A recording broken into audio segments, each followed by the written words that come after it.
whenever they want. Okay. I will record this and then we'll figure out how to put it up on our Facebook page or wherever it goes. Well, you should be able to email the link.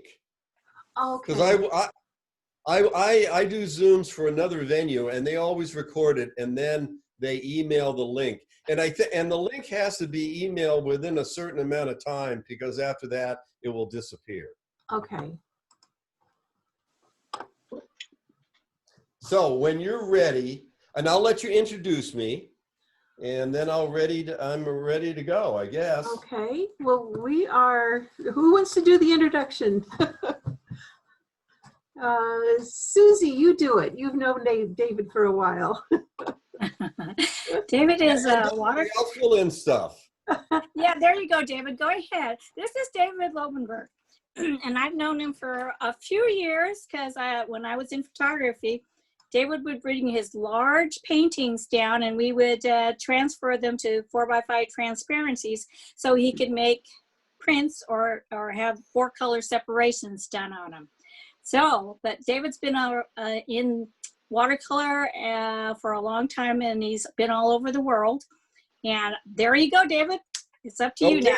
Hey, that's perfect. Thank you. Hey, I forget, what company did you work for? Bustlin, Ron Bustlin. Oh, and we talked. Yes, the other day. I forgot about that. Yes. Say hello to Ron for me. I will. All right. So first of all, I'm going to show you some samples of my work. And if I have to adjust something, let me know. So I work in my California Vibe Portraiture style. I've trademarked that. And over the last 4 years, actually, I've been moving around 6 years, teaching workshops all over the country and Canada. But over the past 4 years, it's been really busy.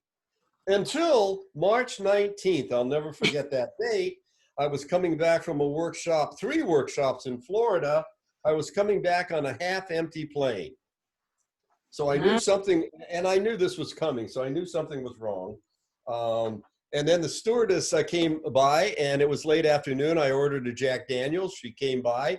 She said, "Would you like a double shot?" I said, "Yes," because I was very nervous. She gave me a double shot, and I was never charged for it. So I also remember that. That rarely happens. So anyway, this is a good example.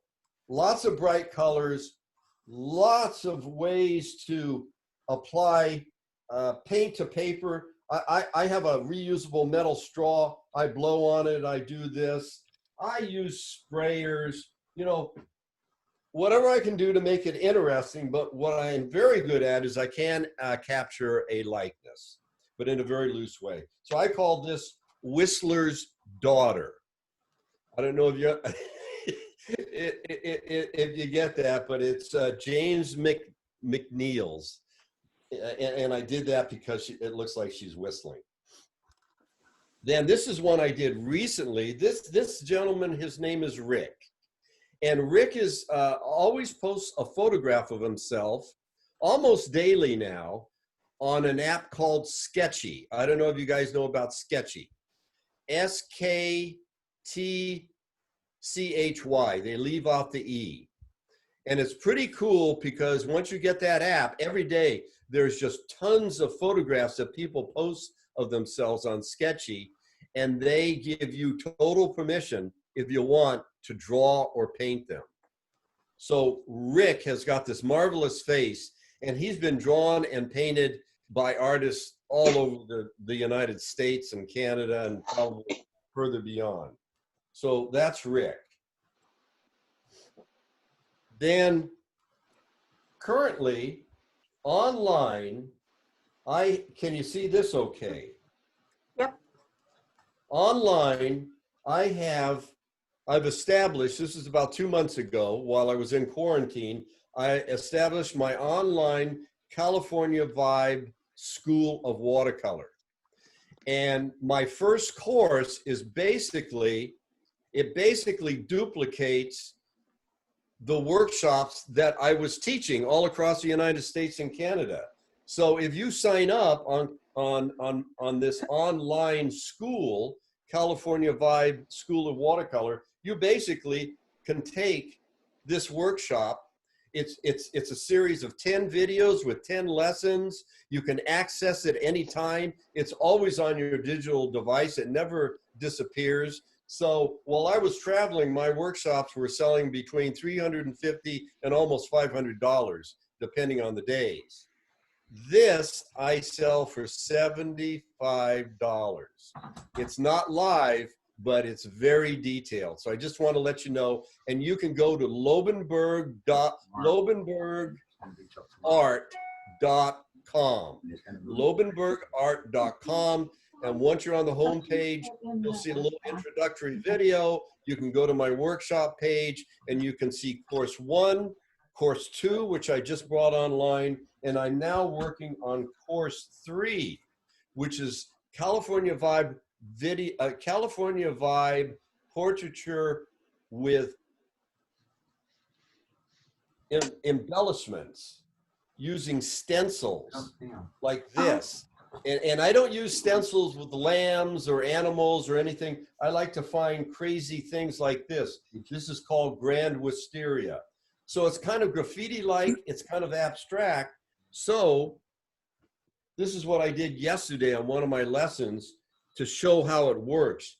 You put it down like this, you take a magic eraser and you literally pull off paint, you pull the stencil away and you get these wonderful marks, almost batik-like. Now this is a little carried away, but I know how to fix it. 2507. Am I still on? I see iPhone. Somebody must have joined. Is the image still there? Yes. Okay, good. All right. So again, lobenbergart.com. You can get all the information. Now, I'm on course 2, which is previous to my stencil. That's course 3. That was kind of a refresher course for the people that took 1. By the way, I've got about 400 students now on my California Vibe School of Watercolor. So it worked out really well. In fact, I'm busier now than when I was traveling, and I thought I was busy doing that. So this is just a blessing for me. So it was a refresher course on handling both color, especially on the face, and handling hair. A lot of people get sucked up in doing lots of little strands like this on hair. Now this person did a good job. They treated his white beard as a negative space while they took my workshop. So they knew that I wanted this as a negative shape and don't put a lot of strands of hair. So he did a good job on that, but he kind of got lost in the hair here.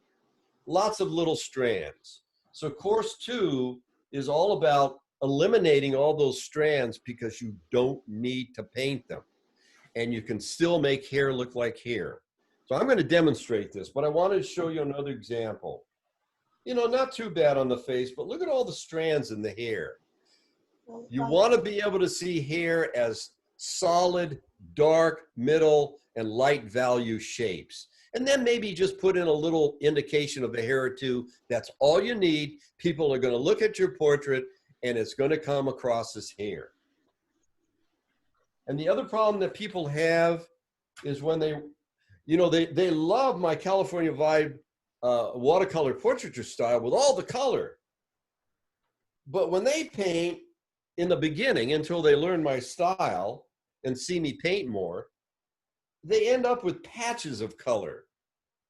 You know, there are these islands, these separate islands of patches with color. That's not good. You want to mix and mingle your colors. Mix and mingle. Have a flow going. In fact, you want to do that with almost anything you paint. Landscape, still life. You don't want little fragments. Here's another one. See how blotchy it is? Not good. I'm going to adjust this a little. There we go. By the way, I stand when I paint. I like to be over it. And at one point, I'm not going to be able to stand. Time marches on. But I do have a drafting table, and I've got a chair that can raise me up high. So that's going to be good. So with all of my workshops and online, you don't have to be fluent drawing portraits or even painting portraits. You don't have to be, you certainly don't have to be fluent drawing, because I provide the outline drawing. So what I do is I will take a photograph of my subject, and I will put some see-through vellum or tracing paper on top, and I have a light table, or if you don't have a light table, you can just put it on a window during daylight hours. And I trace the facial features and the hair without a lot of detail. When you paint, you have to rely on your eye, but you can see reference photo for painting. There's the outline drawing. So I provide you, they're downloadable items. I provide you each portrait that we do online. I provide you with the drawing and the reference photo. So I'm going to keep this reference photo out. Now, in course 2, is this centered? Is that okay? All right. Yeah. So I did this portrait of a gray-haired gent. And you don't see lots of little strands. It's mostly a solid shape. And even when I do the indication of hair, they're fairly large. So the whole thing works. And look how the colors are flowing.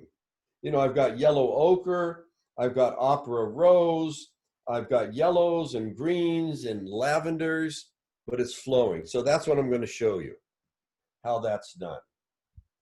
So I'm going to put this up here. I'm leaning it against my apparatus that's holding my video camera, or my iPhone. I'll put my, let's see, I want to swing this around. Can you see all of this? Okay. Can you see these colors, and can you see the face? You can. Oh, you know what? You know, it's funny. I've lost sound. Yes, we can. Oh, good. Okay, good. Thank you. Thank you. You're welcome, David. We've muted ourselves, so there's not You weird muted sound. yourselves. I'm answering these questions and I'm not hearing anybody speak up. It's a new world we live in, but we'll get there. Okay. Now people say, oh, I love all your colors. And I say, that's fine, but don't go out and buy a ton of colors, because that's not what I do. I use primary colors, and I rely on them mixing together as I paint. So my primary color palette is, and I like to use Sennelier. It's a French brand. It's a honey base, and if I want to pull off paint, it's a little bit easier with a honey base paint. So I use Sennelier. So here's Opera Rose. This is my basic palette. It doesn't vary. And then I have permanent alizarin. I have, and you know, permanent alizarin, it can be any cool red color. You know, alizarin, you know, there are so many different variations, just so long as it's a cool red. I have primary yellow. It can be any yellow. It could be, you know, cad yellow light. I have phthalo blue. And Sennelier only makes phthalo blue green shade. That's critical. If you're going to have phthalo blue, make it green shade. And you notice I don't have any greens here, because if I got yellow and phthalo blue, or yellow and any blue, why do I need to have a green paint when I can mix it? And then I have cobalt blue. And then every once in a while, I like to throw in an adjunct color, because I love the color. So this one is turquoise blue. So I think I'll paint with that today. Okay. And I'll be able to do most of my painting. I'm not a fan of tiny little brushes, because because when you have a tiny little brush in your hand, you start to do tiny little details.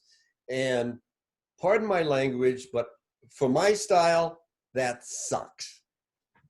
So I like to work with this is called an oval, or better yet, it's called a cat's tongue. So it flares out here where the hairs join the ferrule, but it comes to a nice point. So you can do broad washes, or when you get to details, you just use that point. You do not need, can you see that better? Okay. And this is an Isabey, it's squirrel hair. All right. And then I have a smaller one if I absolutely need it for fine little tiny detail, but I think I can do everything. I'm going to try and do everything with the big one here. This is a number 8. All right. Time to rock and roll. So I want to bring out the negative shape. So I think I'm going to work on the background first. And that's going to be phthalo blue. So I dip in phthalo blue. I'm going to mix some. Can you see this on the palette? Oh, and by the way, it's going to be fairly dark. When you do light, transparent values, your consistency, the paint consistency on the palette should be the consistency of tea. Now, as your values get darker and head towards the middle range, your consistency is going to be milk. And as you go towards the darker range, your consistency is going to be butter. So we got tea, and these corresponds to your value shift: tea, milk, cream, and butter. So this right now, I'm definitely working with cream. So I'm going to go. And I'm just using the tip of the brush because his hair is flaring out a little. It's being blown by the wind. Here it's kind of curling around in circular motion. Here it comes out. Boy, that almost looks like it's connected with his eyebrow. It looks like he's got bushy eyebrows. Now, before this dries, I don't want those streaks to dry into hard lines. Now I'll come and press down on the brush and go into a solid phthalo blue background.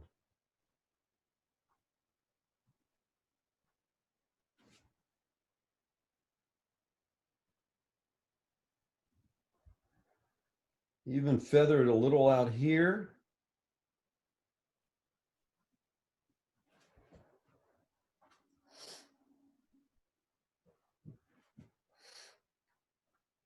Oh, look, I got a little darker. Let me pop in some darks there. By the way, I'm a very aggressive painter. And I'll do things, and I don't care if eventually it doesn't come out that well or I blow it, because I no longer do large paintings. I only work on quarter sheets. And by the way, this is an 1/8 sheet. But a quarter sheet is 11 by 15.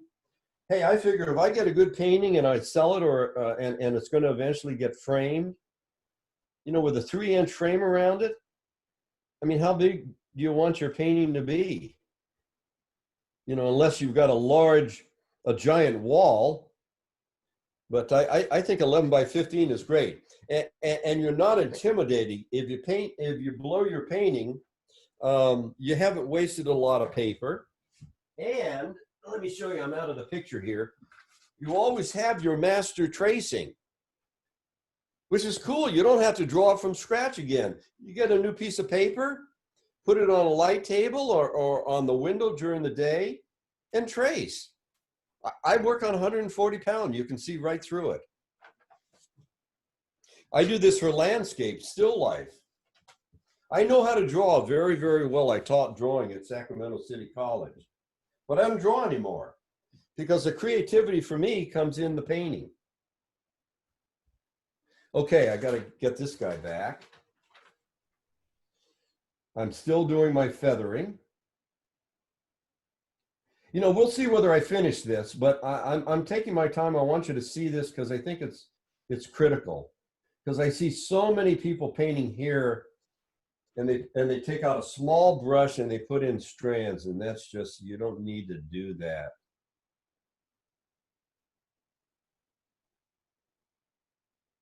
Now, fortunately here, not so many, his hair's not as fluffy. We've got a harder line.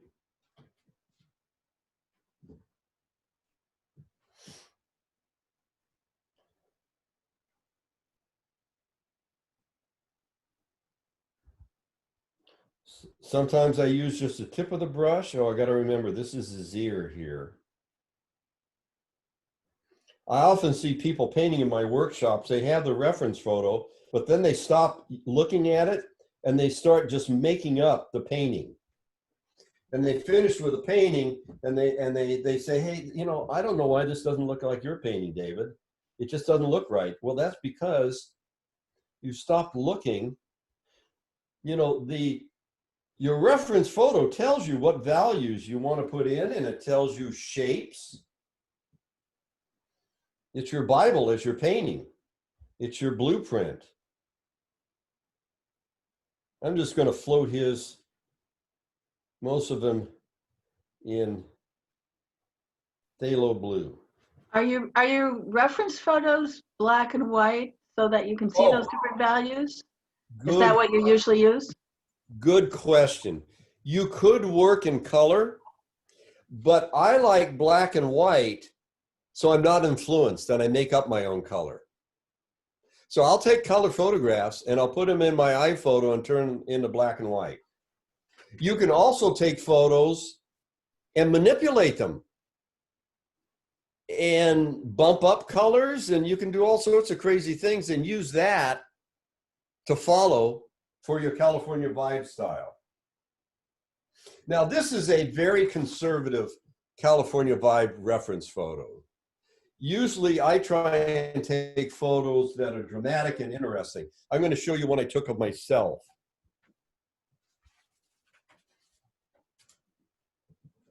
I have a wonderful cowboy hat. So look how dramatic that lighting is. I love the way the face just goes into the white light. I like kind of the serious expression. I'm not that serious, but I pose for this.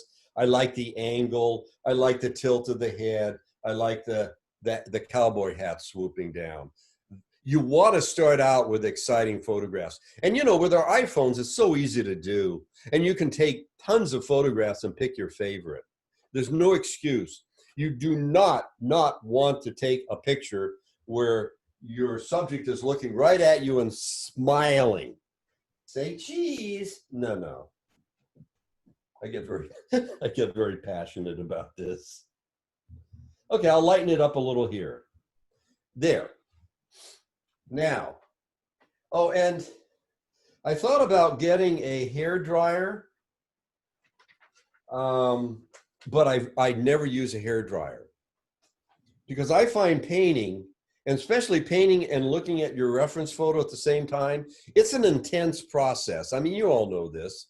Watercolor is pretty intense at times. It's free, but it is intense. So I like to walk away and do something else, answer emails, wash the dishes, take a walk, and then I come back, it's dry, I can see my subject, I can see my reference photo with fresh eyes. So with a painting that from start to finish, if you use the hair dryer, it might take 3 hours, I might take half a day, maybe even 2 days. I might set something aside and come back the next day. I want to keep my eyes fresh. And also, I want to think about interesting ways I can apply paint to paper. Of course, I've always been a fan of Charles Reed, so I'm a splatterer. I love doing stuff like this. I want energy in my paintings. I don't want to do your standard traditional portrait. Okay. So while this is drying, I'm going to take off some paint with a dry brush, because these puddles are never, ever going to dry. And I want to get into the face. So normally I wouldn't do this, but I'm not going to use a hair dryer. And I'm just doing it so we can keep going. By the way, the other thing that I like to do, I embrace blossoms. I don't know how well this is going to work, but I'm hoping to get some. Looks like I'll get one here. I'll get a blossom.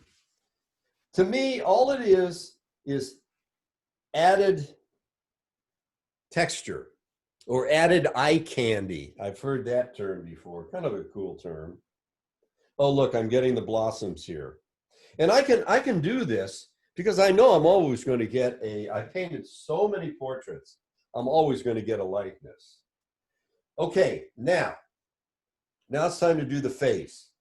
And we need to follow the value pattern. So I'm looking at the face, these highlights. Am I going to leave that the white of the paper? I might. How about the cheek here? It's heading towards a middle value. I can't put a dark value on that. It's got to be a middle value. Under the nose, that's getting pretty dark. That's probably going to be cream. But into the eye here and the mouth, that's going to be butter. Those are going to be the darkest values. I have to follow the value pattern. So again, the reference photo is always in front of me. It is my value guide. I gotta get this out of the way. Excuse the shaking. Okay. Let me put this here. All right, now let's do some color on the face. And I'm going to start out with the lightest color. It's going to be tea. And then I'm going to let those colors mix and mingle. They're not going to be too strong. They're going to be tea-like. You're going to see a lot of the white of the paper coming through. And that establishes my basic local value. Local value, if you've never heard that term, it's the basic, or local color is the basic color of anything. And then on top of that, you can put shades and highlights. But the local color is the basic color. So that's what I'm doing. But it cannot be too dark. So I'm going to mix up some puddles of color. So let's take some, I love opera. Let's take some opera. A little bit more. Here's my puddle of opera. And I'm going to take some yellow.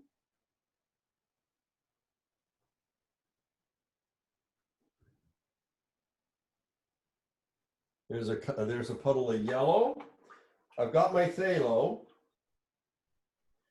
What else? Oh, yeah. Alizarin. This is very dark alizarin, by the way. It probably looks almost brown. There we go. There's alizarin. So there are my primary colors. Oh, wait a minute. And then my adjunct color, turquoise. There. Now I'm ready to go. This is going to be fun. And you can be very free with your colors. And again, that's why I only do a black and white reference photo, because I don't want to be influenced. So let's start out with some yellow. Here's some yellow. Now you got to do this fast. You can't let it dry into patches. I can even go a little into the hair, but it's got to stay light. How about some turquoise? Oh, look, I'm going to get some green there. That's cool. Turquoise, and then we'll go back into my opera. Now, I don't, this is a little too dark, so I'll pull off some paint with a dry brush. I can go a little darker into the eye here. Now that eye is totally into shade. Look at that eye. The only highlight I see is right here in the eyelid. So I can go in and shade all of that. You want to get used not to parsing your values into little shapes. If you've got a shape that's in shade, shade it right away. In fact, I can go and just get rid of some of that white. I don't need that. I'll pull that out later with the darker values. Okay, let's get some lavender in this eye. Not enough opera. Ooh, that is pretty. Yeah. I was watching the director's cut of Woodstock on Turner Classic Movies last week. So as I come down, and if I do like the colors, I'll just say far out. That's what we used to say in the 60s. Far out. Okay, now I've stopped on the border of the beard because I'm going to leave that as a negative shape. But I have to come down just a little bit more on the cheek. Let's see. And I want to come down the side of the nose. And I'm going to segue from the red to analogous yellow. Look at all these colors. Now I want a warm red. So I know I can take opera and I'll warm it up with a little bit of yellow. There we go. For the tip of the nose. And as we get down, get a little darker underneath the nose. I just love painting this way because it's so free. You can do a lot of stuff, but you do have to follow the value pattern. But you don't have to have any logic with the color.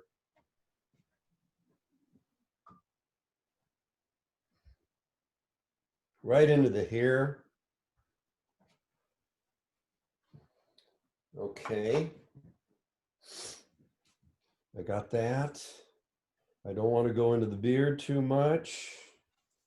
Oh, now the mouth area. I'm going to keep that warm. I generally like to have lips warm. I don't know why. It's just my thing. So I'm going to go in there. And, you know, I know that later on, this is all going to get darker. So again, I can be free with the color. And his mouth is poking out from between hairs. So I'm using the tip of my brush. And then I'm going to cool down the shadow a little bit on the beard right here. It kind of comes out like that. I think that's enough. Okay. And the side right here with his ear and his hair is in shade. So I'm going to shade that down. Where's his ear?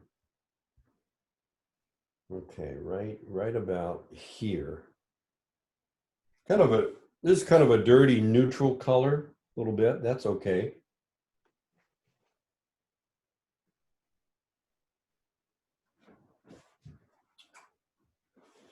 Ooh, I ate into his temple a little too much. Let's pull some of that off. I try and use my brush to pull off paint. I do not like to take a piece of paper towel and frantically pat off paint. I like to do it very carefully, in a very surgical, controlled manner. Oh, that's coming in a little. That's cool. I'll let that happen. Okay.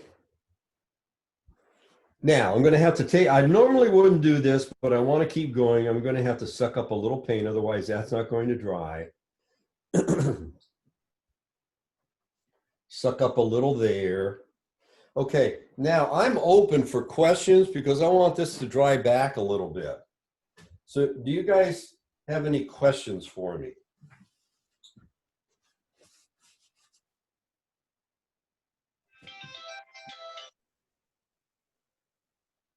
No questions? If you do have questions, unmute yourself. Oh, unmute me? Or no, you're good. I'm just telling Oh, I'm good. people they're all muted. Yeah. Yeah. David, I like that you're using just the few primary colors like always. So many people want to have a bag full of colors and they just don't need that. Exactly. And I like the way you put it, a bag full of colors. No, you don't need it. Just not necessary. Well, what you have to do is you have to paint like a true artist. You mix colors, which is a lot of fun. I remember when I was teaching at City, I taught watercolor and acrylic classes. I was in they have a beautiful studio on their campus, one of their satellite campus in Davis. And the walls were these muted colors. and I said, you know what? I'm going to paint a patch of color in acrylic on this wall. I'm going, and you're probably going to think I'm going to deface it, but I'm going to match the color exactly. So when I was done, it matched the wall. You couldn't see a thing. So at the studio, on the campus in Davis, there is a patch of wall that has been repainted, but it's invisible. Okay, any more questions? So this looks like a small group. How many people have we got? 3? Oh, God, no. So while that's drying, do you want to say again what your website is so that people can look for your classes? Absolutely, thank you. And don't forget to follow you on Facebook. Yes, I'm on Facebook, I'm on Instagram, I'm on Pinterest, and my website is Lobenberg, L-O-B as in boy, E-N, B as in boy, E-R-G, not U-R-G, E-R-G, lobenbergart.com. David, there are All right. at least 17 people attending right now. Oh, there are, okay. Yeah. Well, that's good. Yeah. Well, I'm not talking to myself or to one person. They just don't all show up. Okay. All right. How is this drawing? I'm going to look at this. I just love, you know, at some point, I've heard this term before.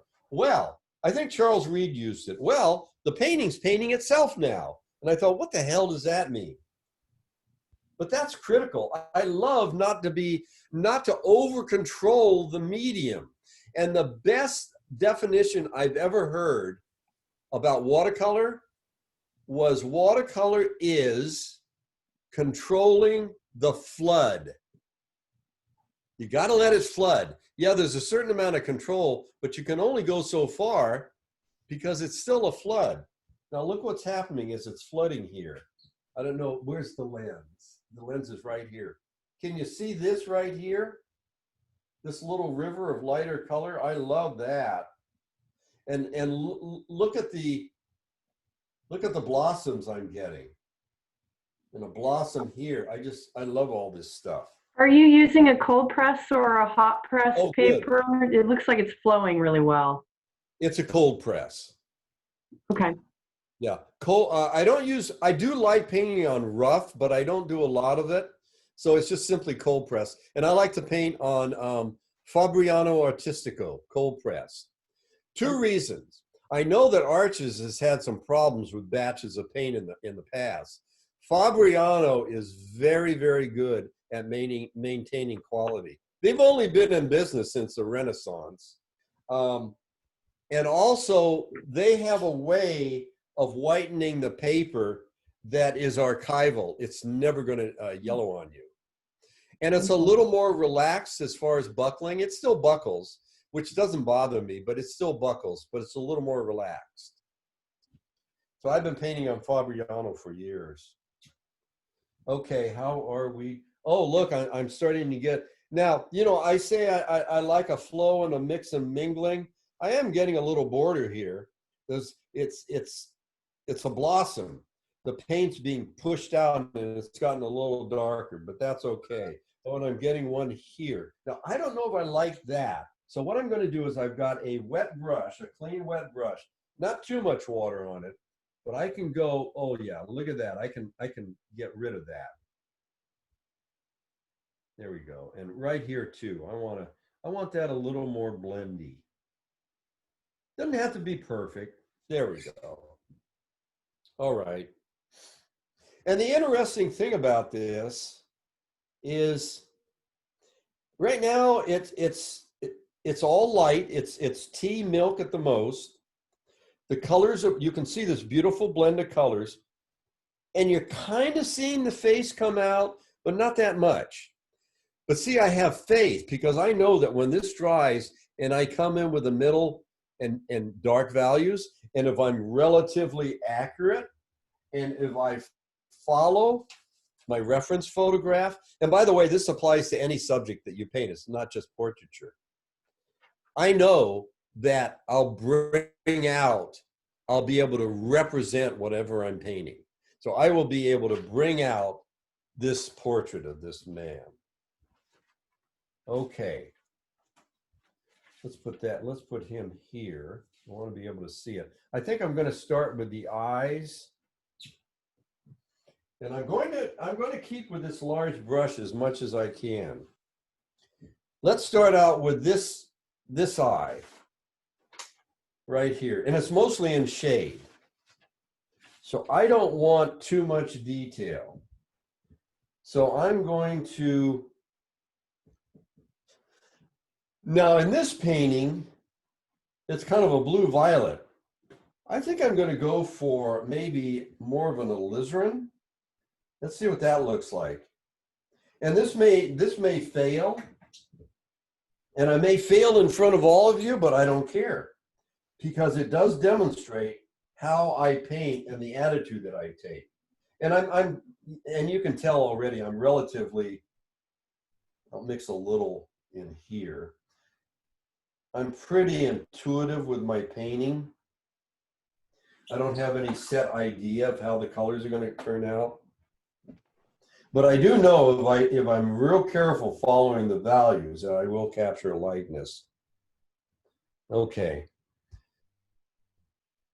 I'm going to go very carefully right into here. Now I'm starting to slow down. This is not as beautifully free as when I first started. So I'm going to be working only with middle and light values now. I am going to put a little lavender in there.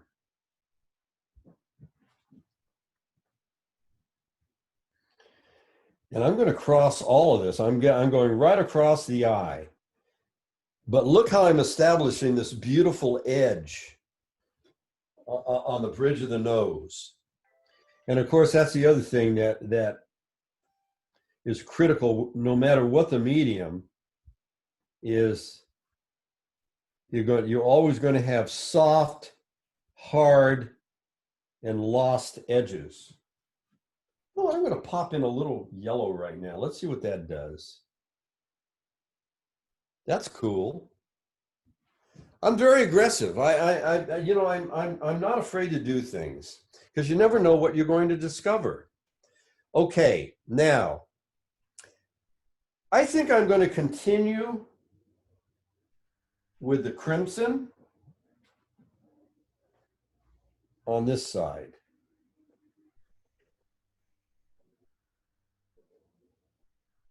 Feather it a little here. We're going into a bushy eyebrow. Feather it a little. Okay. And then let's go back to the opera and the phthalo and get some more purple lavenderish color. And I went into this, and so I'm pulling a little of that primary, that alizarin, into this color as well. Okay, now I am getting some color flowing into the eye. I do not take a piece of paper and frantically pat it. I take a dry, thirsty brush and just very carefully pull some of that out. Now, took out some paint here. That's okay. I'll paint over that darker later. I've learned over the years not to panic about anything because you learn how to fix things. And you can particularly do it while the paint's still wet. So you have to keep a third eye out on what you're doing. And I think that makes the painting process intense. And that's why I don't use a hairdryer. Because I just like to walk away. If it looks like it's moving in the right direction, I like to walk away and maybe get into an easy chair and have a glass of wine or beer. Okay, now I'm carefully going into the eye. And here is the pupil. This may get darker later on, but I'll start to bring out the pupil. Oh, now this is still wet, and I don't want the paint to spread out too much. So what I do is I'm wicking out most of the water from the brush, and I've got butter. It's very thick, and there's not a lot of water, so I should be able to go in there. Yeah. And get these dark value areas. It's going to soften a little, but it's not going to flow out too much.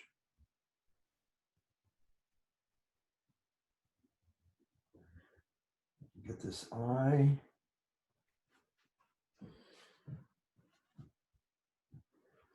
Okay, now I'm going to take a little opera.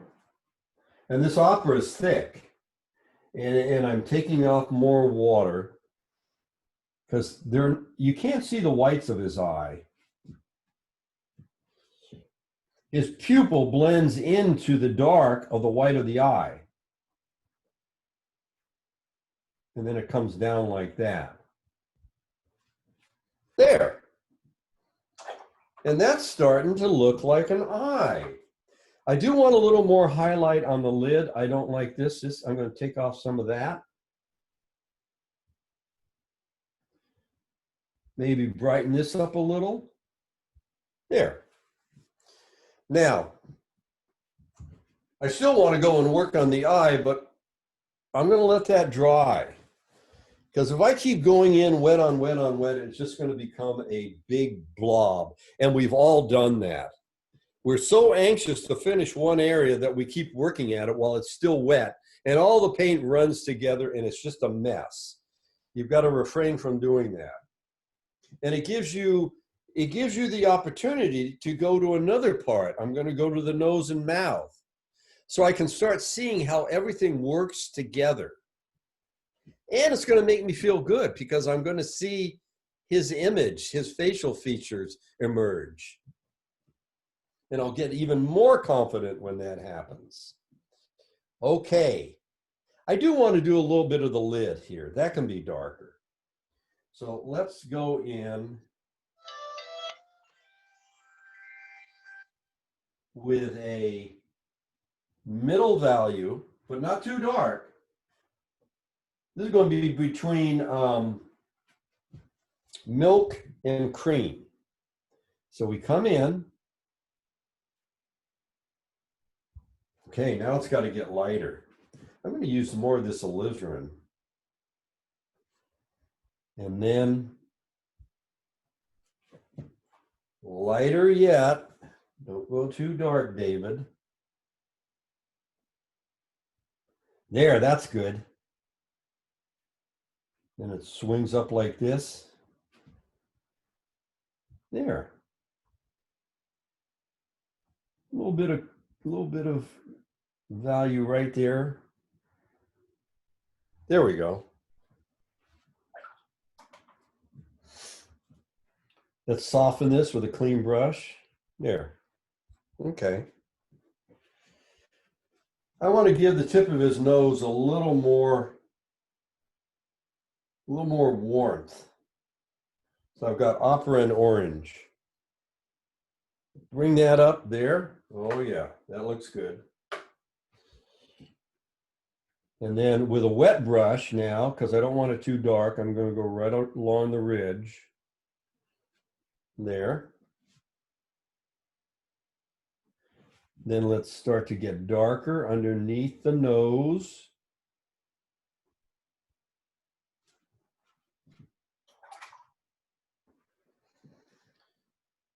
A little more yellow.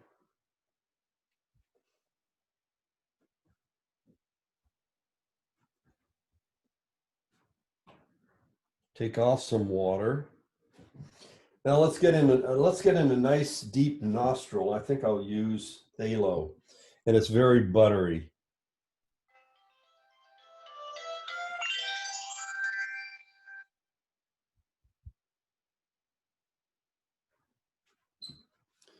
Okay. There's a nostril. And before this dries, I want to lighten it up just a little bit. I'm keeping a third eye on this painting. Let's lighten that up just a little bit.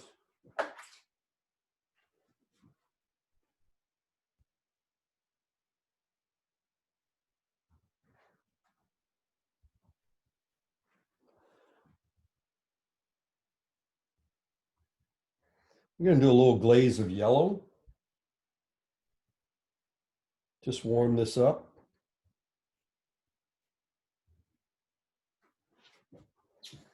Okay. Now I'm still not done with the nose. I want to make it darker, but I can't right now. It's still too wet. So let's now go down to the mouth. And I'm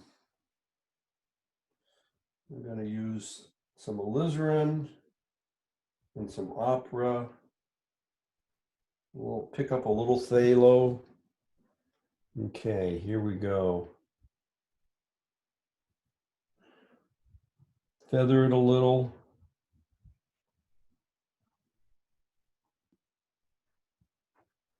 Some of that beard's overhanging the mouth.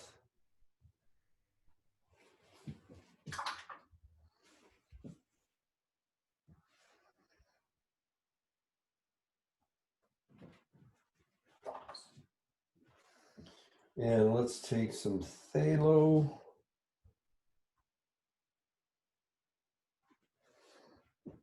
Okay.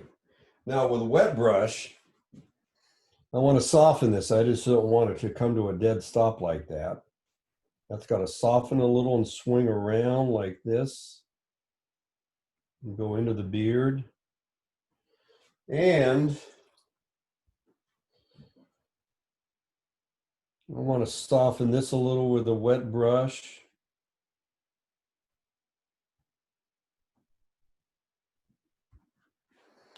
And I think that's looking pretty good. I'll come back to that later. Okay. Let's darken his eyebrow right here. Oh, I do like that.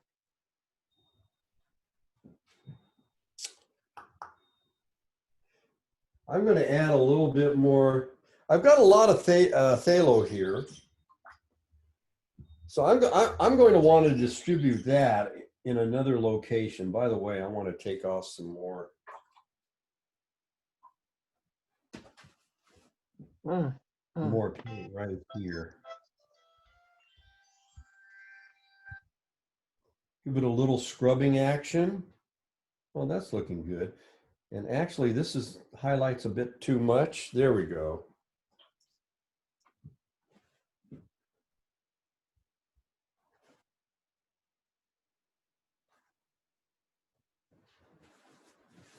Again, the Sennelier paint is a honey base. It pulls off a little bit easier. Okay. Wow, this is really wet. Let me take a dry brush, pull some of that off.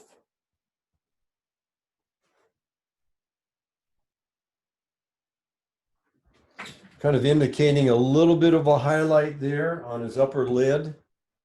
Let's pull off a little bit more.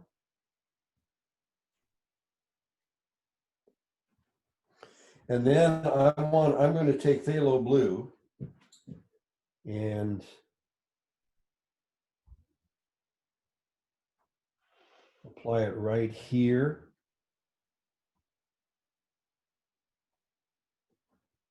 That goes against the bridge of his nose. Comes up, bit there.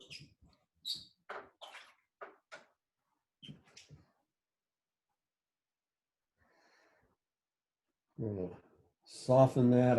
I don't want that eye to be too defined because it's really in shade. And I'll tell you, an artist that really did this a lot, again, was the late, great Charles Reed. All of his portraits, anytime there was an eye in shade, he just indicated just a little bit. And that was it. So That's what I like to do. Now, I need some more paper towel. Are there any questions? Okay. I'm going to do a little more in the face, and then I'm going to get to the hair. How am I doing as far as time?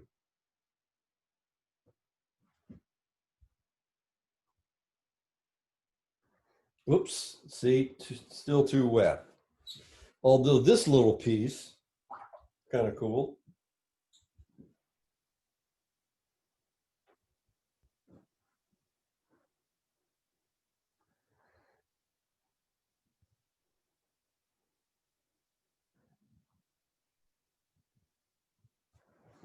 Darken the nose there.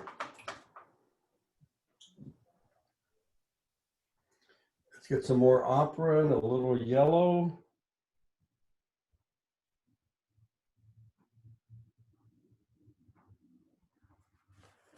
There, that shades the lower part of the nose. And I got a little bit of paint here, but I think I can pull that off with a brush. Yep, that's good enough. And let's take off some paint here. Okay.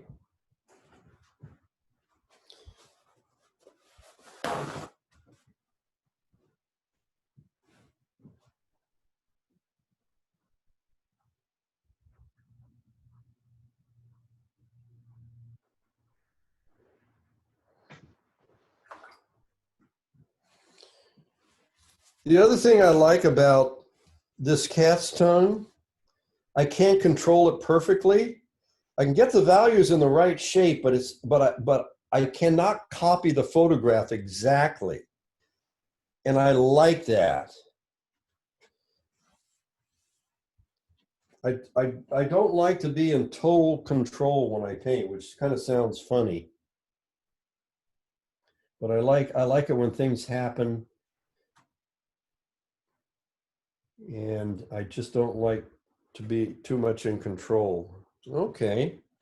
I think it needs to be a little bit darker right here. Right there. Okay. I'm going to let this dry now. And I'm going to take a break from the features. Well, no, not quite. I want to get it a little bit darker.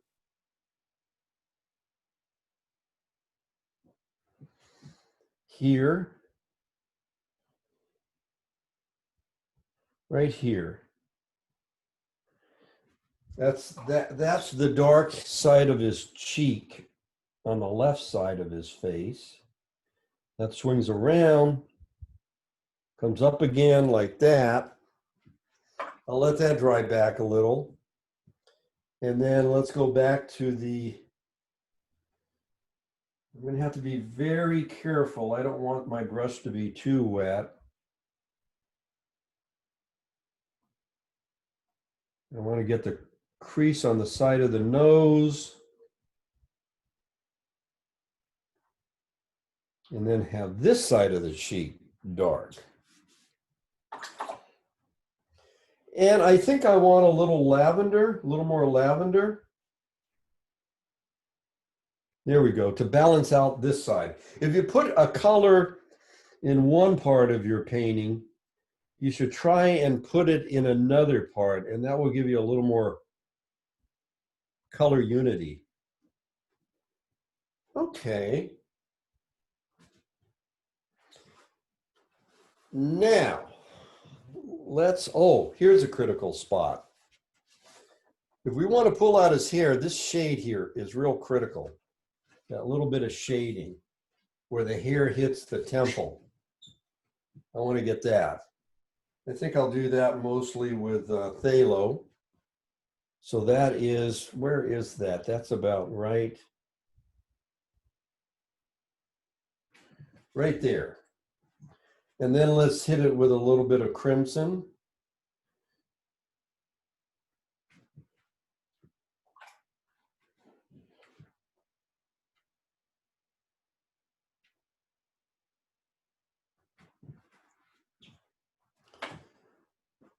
And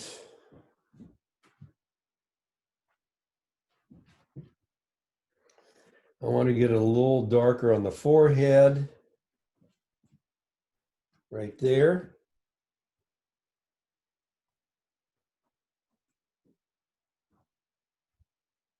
Swing that around like this.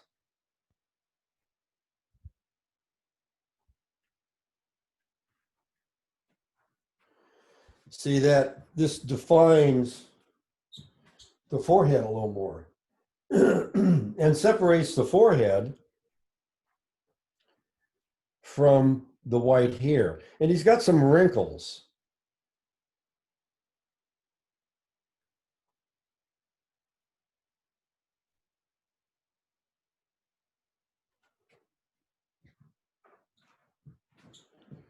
So that gives him that nice character.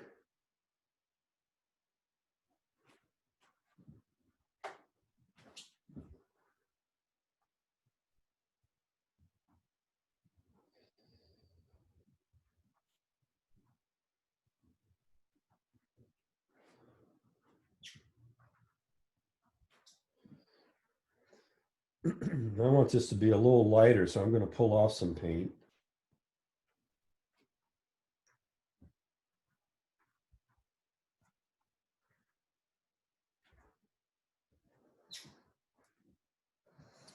Well, by golly, I don't like what's happening here, so I'm going to pull some of that off. It's still wet. Boy, that cheek just won't dry. That's okay. And let's cool down the left cheek even more. Let's take some, ever so slightly, let's take some lavender and get rid of this highlight, or soften it. Get it just a little bit darker.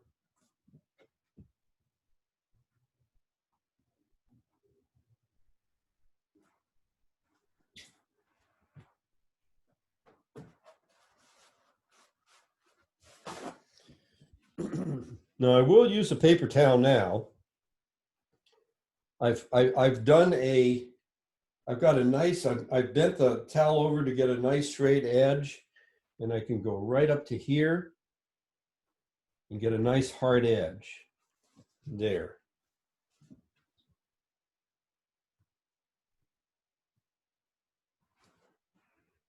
Get that cheek even darker. That looks good. Okay.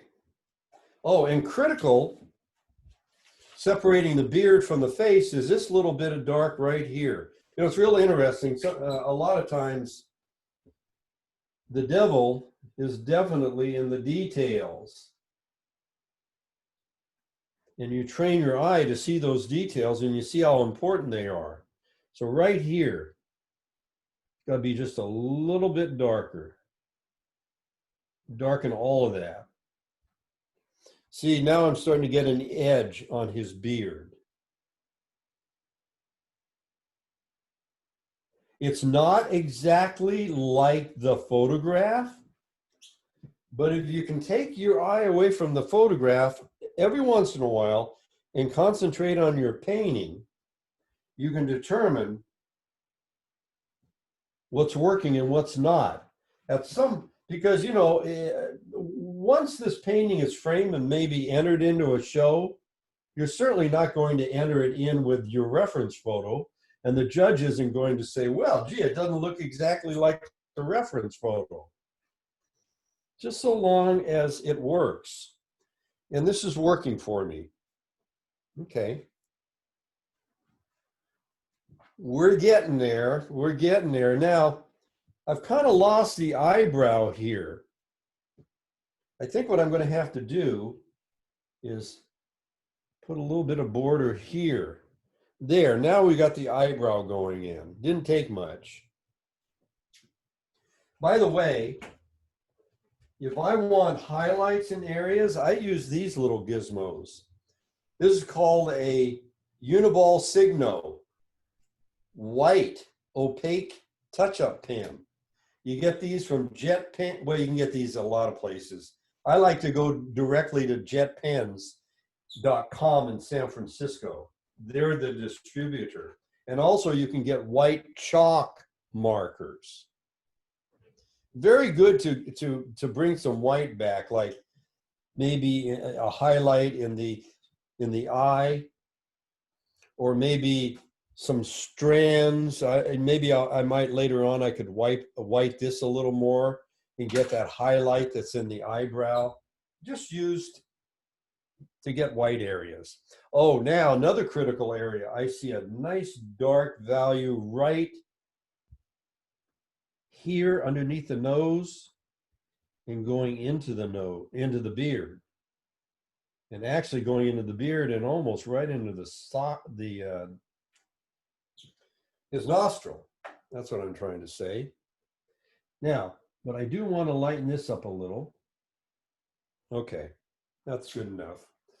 Not perfect, but I'll come back to that and I can fix it, but I gotta let it dry, because if I keep futzing with it while it's wet, it's gonna be turned into mush. Now let's get to the beard. So, let's see, I'm just about up. I'm almost an hour. Can I go a little further? Can I go a little further, or am I up? It's okay with me. I Okay, can I'm go till Good 12:30. with me. I can only Okay. go till 12:30, but I'm sticking here till then. Let's do it. I want to get underneath the beard now. That's where the shade is. But I do not need any strands. I do not have to take out. Here, let me show you an example. I do not have to take out a small brush and a narrow brush like this. I mean, I could put in a few hairs, but I don't think I have to do that. And it's still going to look like a beard. Oh, and look, we got shading underneath the nose on the beard, around the mouth, underneath the beard here, and other places up here. And here's the painting I did for one of my lessons in course 2 on my online school. You can see what I did here. Here's that shading here. Here's the shading around the mouth, the shading on the side here, and the side here. So now I am at that stage. Hey, you know what? I want to distribute some of this yellow that's in the face. Let's put some of it right here. There. Blend that a little.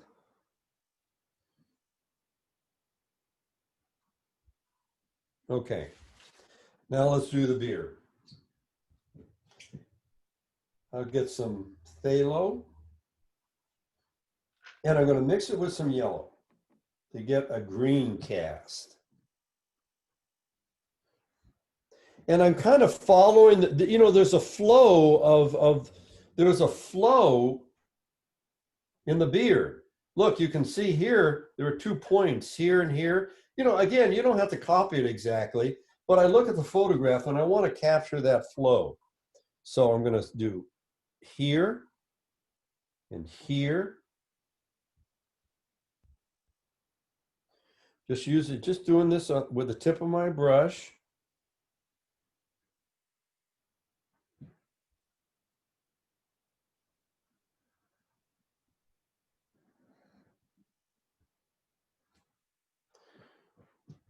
Okay. And we want some coming from the nose. Let's make that a little more lavenderish. So that's going to be phthalo blue and opera, but very light. I don't want it too dark. Ah.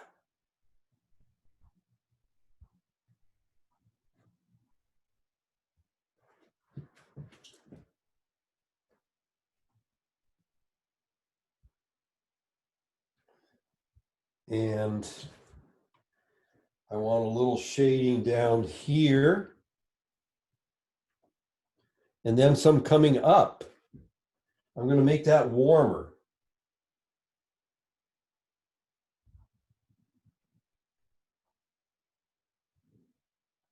And we'll have a little bit of the skin peeking in.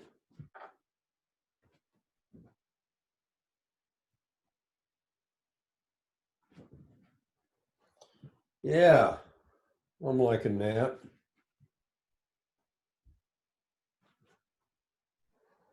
Okay. And I think I'm going to warm up the beard. Ooh, that was an accident, and I like it.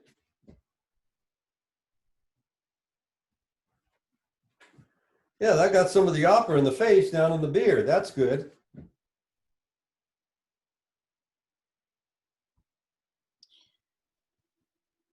Try and follow that curvy contour. I got to be careful.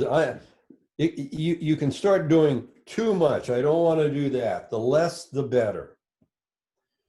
We've all experienced a painting to death, and that's not good. Okay, I want to separate the hair from the side of the face, so I need some areas of shading. So I'm losing track of the ear. Where's the ear? I think it's right here.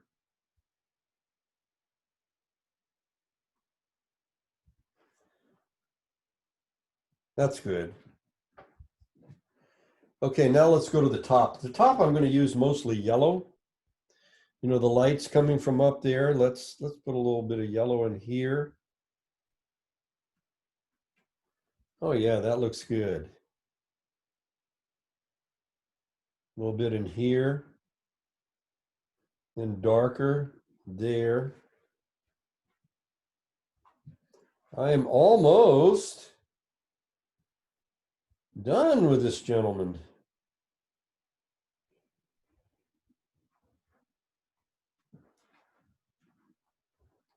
The ear.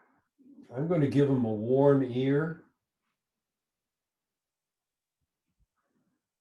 That'll look good against the cool colors. So that was right about here. And then as we come down, I'll have it lighter. There. Now I'm going to have to let that dry. And once it's dry, I'll get the ear canal in there and some dark areas. But overall,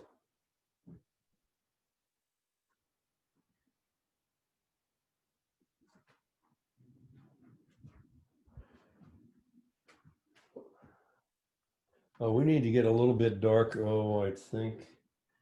Hopefully it's not too wet. Bring that down a little bit more. A little there. Okay, I think I'll stop there. I'm starting to get tired, and that's when you start to make mistakes. So if this were in my studio and if I were painting this, I would probably stop, go downstairs, get dinner started, and then come back after dinner or maybe the next day with fresh eyes and determine how well I did. If I don't like it, it goes in the round file, i.e. the trash, or it will talk to me. It will tell me, well, do this and this. I'm never in a rush to finish something. I put a few little dark areas here. Okay, I'm going to stop. That is it. Are there any questions? I just want to say that That's it was amazing, David. wonderful. Yes, totally amazing. And I wanted to be sure and tell you before I have to leave in about 3 minutes. So yes, it's a wonderful presentation. Wonderful. Let's compare them. See, I like this a little better. You know, this is not, but you know, I'm painting faster than I normally would. But I think you got the idea. So It's I just want to kind of thank the same guy with a different expression. Yeah, exactly. Yeah, same guy, different expression. You know, He's that's had the funny. wine. Pictures of our. That was very good. Enjoyed it. Oh, Oh, good. yeah, Thank you. Well, what type of tremendous. dog is that? Oh, he's so cute. Oh, my dog? Yeah, I saw hold him up, somebody Jer. feeding a dog. Huh? Yeah, My there dog. you go. The dachshund, What type of dog? the miniature dachshund. A miniature. That's what I thought. Cool. So how long is the Rocklin, I forget, Rocklin title of your Rocklin group? Fine Arts, Rocklin Yeah, how Fine long Arts. has it been around? Jerry, you tell him you were the start. 2007 in the fall. Oh, okay. So somewhat new. Somewhat new. Okay. Well, I want to thank you for inviting me. Thank you for coming, So David. it was most Oh, yeah. enjoyable. So much. Yes.